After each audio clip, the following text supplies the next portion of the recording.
আজকে একটা দারুণ ইংরেজি শব্দ শেখা যাক, ব্রেস্ক। গল্পটা আনিসকে নিয়ে, ঢাকার একজন ছাত্র। ওর ভার্সিটির ক্লাসের জন্য দেরি হয়ে যাচ্ছে। ঘড়ি দেখে তো ওর মাথায় হাত। ক্লাসে পৌঁছাতে হাতে আছে আর মাত্র 10 মিনিট। তাই ও খুব জোরে হাঁটতে শুরু করল। ইংরেজিতে এই রকম হাঁটাকেই বলে ব্রেস্ক ওয়াক।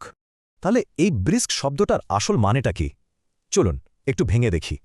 ব্রিস্ক মানে হলো কোনো কিছু খুব দ্রুত, শক্তিতে ভরপুর আর প্রাণবন্ত, মানে একটা পজিটিভ ভাইব আছে। পার্থক্যটা দেখুন, একদম পরিষ্কার। একদিকে ধীর, ক্লান্ত হাঁটা আর অন্যদিকে গতি আর শক্তিতে ভরা ব্রিস্ক ওয়াক। কিন্তু ব্রিস্ক শব্দটা শুধু হাঁটার মধ্যেই সীমাবদ্ধ না, যে কোনো দ্রুত কাজ বোঝাতে এটা ব্যবহার করা যায়। যেমন এই বাক্যে ব্রিস্ক প্রগ্রেস মানে হল টিমের কাজে দারুণ গতি ছিল, খুব দ্রুত এগিয়েছে। এখানে ব্রিস্ক লিডারশিপ মানে হল নেতার কাজ খুব ফাস্ট, তিনি দ্রুত সিদ্ধান্ত নিতে পারেন।